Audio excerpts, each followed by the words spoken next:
Next tonight, how bragging-musing lyrics helped bring down a major drug-dealing network that targeted thousands of addicts across the East Midlands. Today, 12 men have received long jail sentences for running so-called Countylines from Nottingham. The ringleaders recruited children by making music videos about their weapons and glamorous lifestyle. The police seized guns and swords and say they also set up local hubs in some of their customers' homes. Our social affairs correspondent Jeremy Ball has this report. Spraying champagne from a white Rolls-Royce on the streets of inner-city Nottingham. This isn't just a music video. Several of these men are drug dealers selling a criminal lifestyle. Stacks of cash, Rolex watches. The police say these videos were designed to entice young recruits, and some of their lyrics were damning evidence. I'd be able to see that the lyrics were written within hours after a police stop where they were talking about that exact thing and making reference to hiding drugs from us, essentially, successfully. Things of that nature. It makes it very easy for young people to become indoctrinated into that lifestyle. So did their own music videos help you put them behind bars then? Yes, they did, which I think is particularly unusual. Nottingham Crown Court heard they delivered drugs into several county towns, advertising those deliveries to vulnerable addicts using dedicated mobile numbers, a model known as Countylines. These two men have been jailed for serious firearms offences. Jepti Fakula had a loaded pistol and Ramon Campbell had already served time for a stabbing. The police say they ran the network with Sifo and Kubi and the rapper God Praise Bowen from their base in St Anne's. They've been sentenced with 8 other Nottingham men for what the prosecution described as the industrial supply of crack cocaine and heroin. They sent drugs as far as Aberdeen and to towns across the East Midlands. The police traced marketing texts sent to over 1,400 mobile numbers. They say 4 ringleaders ran these lines across Leicestershire, Lincolnshire and Nottinghamshire. 6 others were linked to the lines into Long Eaton, Sutton-in-Ashfield and Mansfield, and supplies into Colville too.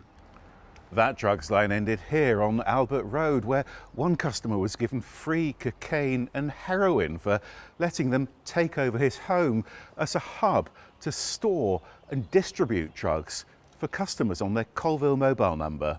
He's one of 2 addicts in Colville and Mansfield who've been convicted of dealing too, used by the ringleaders in a process known as cuckooing. It has brought Colville down. There'll always be someone who can get it and get it and get it. Yeah, there's drugs everywhere. Literally, it's all over the place around here. You know what I mean? You've got all shoplifters running in and out and everything. There is a big issue, actually, in the town as well as in the villages around here as well. Just easy money, isn't it, for people? Police officers! This is the moment one of the ringleaders was arrested back in Nottingham. Sifu and Kubi had boasted that drugs could earn him £20,000 a week. Hey, stop there, stop. And he'd already been arrested the previous year after running away from a car crash. Turn around, man. Turn around, hands out pockets. When the police seized 2 of his mobiles. Okay, so we've got a phone here, found on the floor. The phones they found were running the Mansfield and Colville drugs lines, drugs being delivered by boys as young as 15. A young lad from Nottingham, he would travel up to Mansfield and stay at a drug user's house to deal drugs from. That boy in particular would be armed with a knife. They would do this because the young people have no criminal connection back to them. They will have enticed him with a significant amount of money for a 15-year-old boy. Their lyrics also boasted about the weapons police seized, tools of a lucrative business that's earned them long prison sentences. Well, Jeremy's here in the studio. Jeremy, how significant was this operation?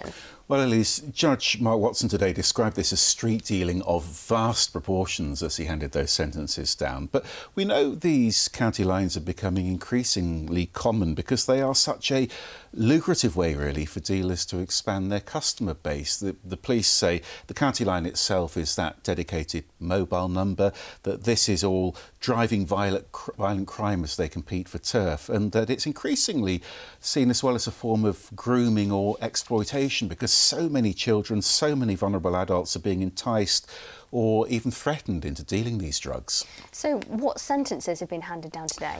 Well, some very long stretches for the 4 ringleaders. Fikula got 21 years, 3 of the others sentenced to at least 15 years behind bars. In all, 12 men in jail tonight. And we heard that several of those men had previously been involved in shootings or stabbings, both as victims and perpetrators in Nottingham. We heard that Campbell even tried to flee the country while his trial was taking place. And the judge said these men were all selling highly addictive and dangerous drugs, and that was ruining lives. And Jeremy, what about those 2 addicts whose homes were used to deal drugs? Well, interesting, they were both due to be sentenced today as well. 48-year-old Kevin Wilde from Colville didn't turn up, so a warrant was issued for his arrest today. Jeanette Talbot was in the dock. She's a 55-year-old from Mansfield. Now, her sentencing has been deferred to give her another 6 months to prove that she's tackling her drugs habit. And the judge described her as a hapless addict who'd been exploited, who'd been homeless, and who was being told what to do. Really complex case. Thank you very much, Jeremy. And if you want to read more about Jeremy's reporting on Countylines, you can via the BBC News website and the BBC News app. That's where you can read about it in even greater depth. And it's also where you can find out what's happening wherever you are.